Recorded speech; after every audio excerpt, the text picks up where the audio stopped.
Hello and welcome guys to Leo English Hub lecture, and today we are going to learn about IELTS test. And as the name itself suggests, International English Language Testing System is for those who want to go into an English speaking country, particularly for education and work visa.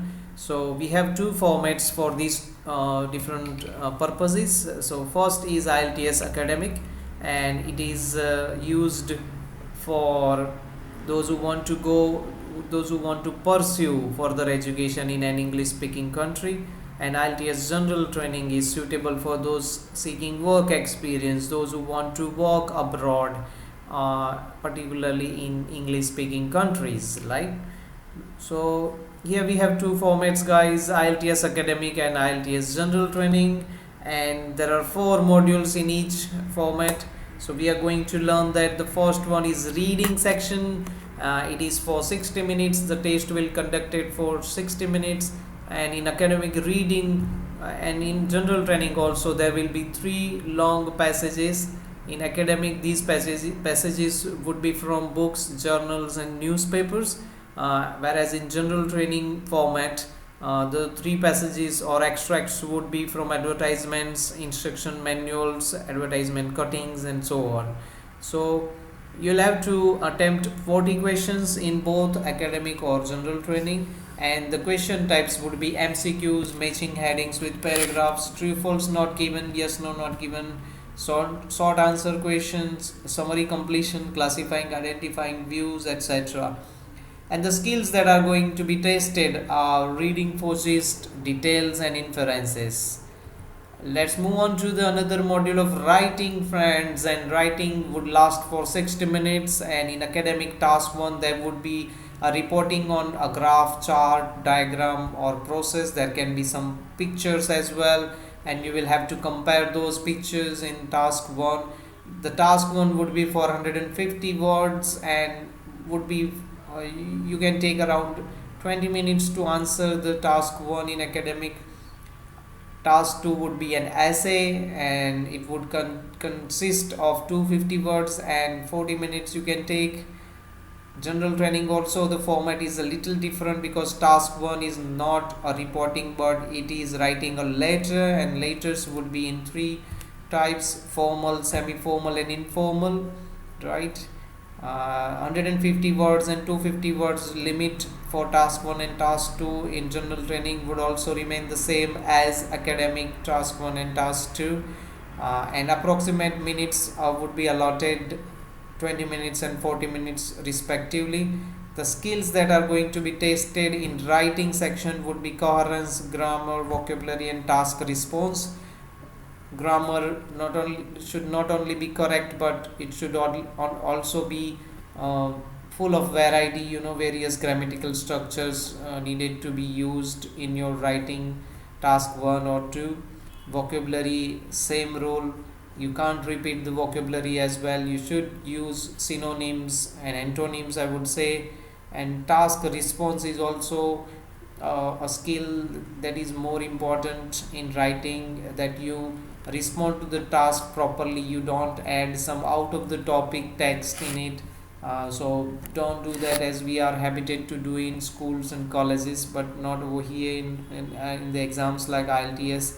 So the third one is listening, and it would last, the listening recording would last for around 30 minutes, and you will get 10 minutes transfer time for the question, for the answers that you have written on question paper, and you need to copy them down in answer sheet as well. So for that process you would get 10 minutes extra time after completion of the listening recording. Yes, if I talk about the format, there would be 4 sections in listening as well. These 4 sections would include conversations. The first section would have a conversation between two people on a social or academic issue. Section 2 would accommodate a monologue on a social or functional issue. The third section would consist of conversation between 2 to 4 people. Section 4 will have a lecture or speech given as a monologue. right? So these four sections have different recordings. Don't worry about those conversations. You need to only listen carefully. What you need to listen is sound and different accents. Those are the skills that are going to be tested in listening. The task would also cover 40 questions. You need to attempt 40 questions in listening as well. Earlier we discussed that in reading also we need to attempt 40 questions. Here in listening also we need to attempt 40 questions, including multiple choice, short answer questions, sentence completion, table completion, flowchart completion, labeling diagrams, and so on, guys. Let's move on to the fourth module of IELTS test, whether it is academic or general training. The speaking would remain same for all. If I talk about format, it would be face-to-face interview with an examiner, and sometimes it happens that they conduct video conferencing as well for the speaking test. There would be three parts if I talk about for the format. Introduction, cue card, and follow-up questions. Introduction, as the name suggests, it would be the questions about yourself only, and it would last for 4 to 5 minutes. Part 2 is a cue card. A piece of paper size in the size of a visiting card would be handed over to you. Some questions would be there on the cue card. You need to look at those questions and think about them. If you want to make some notes, you will be provided with a pen and paper as well, and you can do whatever you want in that 1 minute of preparation. After completion of that 1 minute, you need to speak on that cue card on that topic as a whole for 1.5 or 2 minutes. So part 3 would be follow-up questions, and follow-up questions are based on the topic of the cue card itself. So 4 to 5 minutes will be the time you need to speak on it. The follow-up questions are also called long run questions because you need to talk at length in this section. Even if an examiner stops you before you stop, it doesn't matter. There is no negative marking in it, but the only thing you need to keep in mind is that the topic should be covered until the examiner stops you. Otherwise you can stop once you feel that okay, you have covered all the things that question contains, and you can stop over there by saying that's it.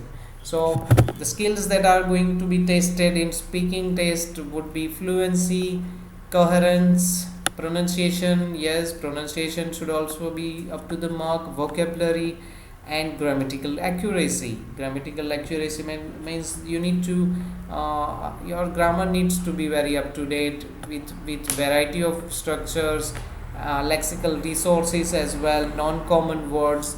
So you must have come across these kinds of jargons, friends. So I hope you have understood today's lecture, and this information will help you understanding IELTS better now. And please subscribe our channel, it would support us, and you also won't miss any update. Thank you very much, guys, for joining us today. See you in the next lecture.